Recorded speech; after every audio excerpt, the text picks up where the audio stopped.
Hey, today I am here to talk about the Splatoon 3 DLC Wave Pack, whatever it's called. Now, there are two things that have been officially announced about this pack, Wave 1 and Wave 2.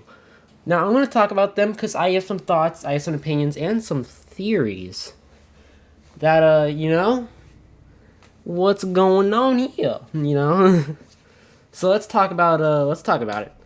Now, Wave 1 features the Splatoon 1 hub, pretty much, right? That's all we know about it. That's all that's been officially confirmed because of the Direct, is that we will get access to the Splatoon 1, hub world or whatever.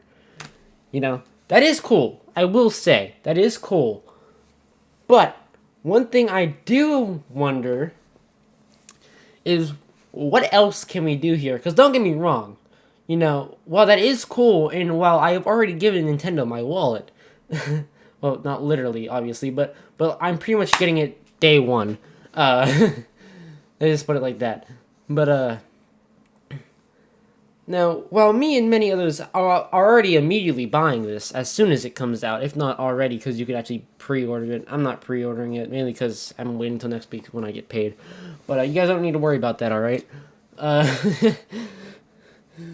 But, it is kind of exciting, alright? It is really exciting. Now, I know Nintendo. Not really.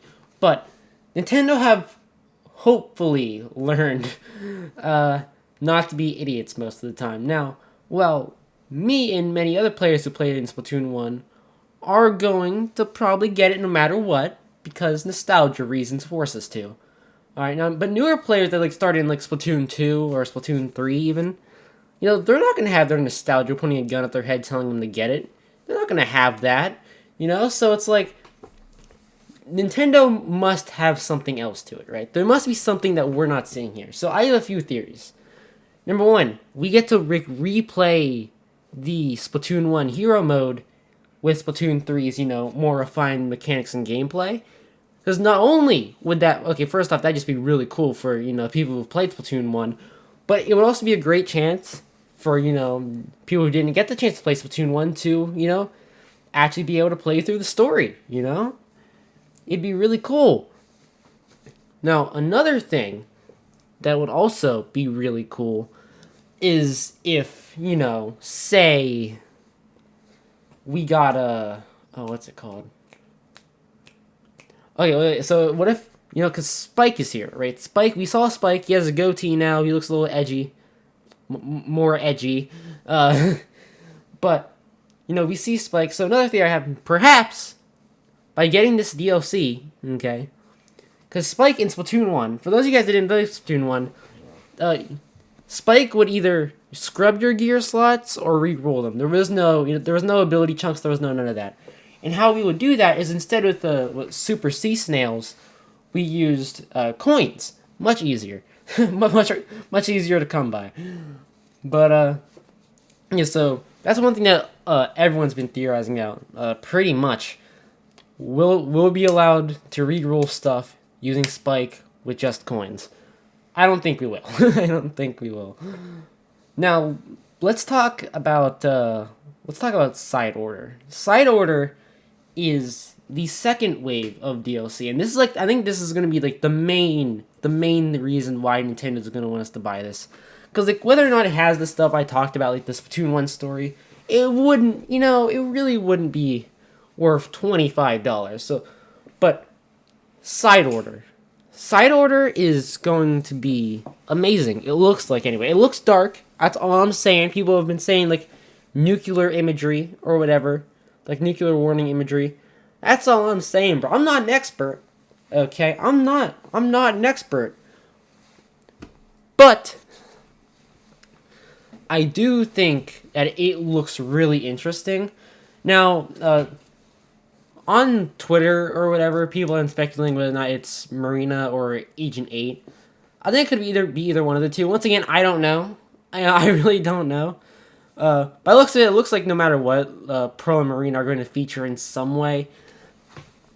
Now that I think about it more, it's probably going to be Agent 8. Because we saw Marina, we saw... I think we're going to be Agent 8, That's my opinion. Alright, I think that now. I thought, oh, Marina. But then, you know, I saw Marina because like you can see like a flash of Marina, and like the Octoling's eye color does not match Marina's. They have similar hair, but and you know it just doesn't look like Marina's. She doesn't have Marina's eye color pretty much. So I think it's going to be Agent 8. But either way, still really excited. I can't wait to see what they're gonna do with it. I am very interested. But yeah, it has a lot of like really cool imagery in it, and also kind of dark imagery.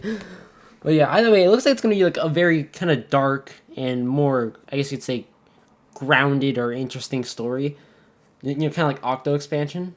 I was saying Octo Expansion was grounded, really isn't, considering it's a game about squids and whatnot. And, you know, whatever.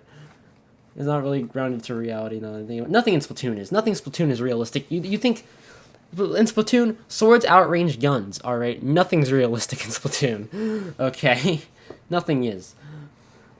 But yeah, that is kind of my thoughts and my opinions on everything. I think it's looking to be great.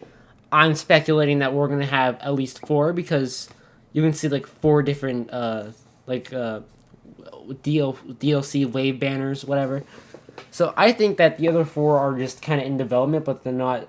I think the other 2 are kind of, you know, in development, but they're not ready yet.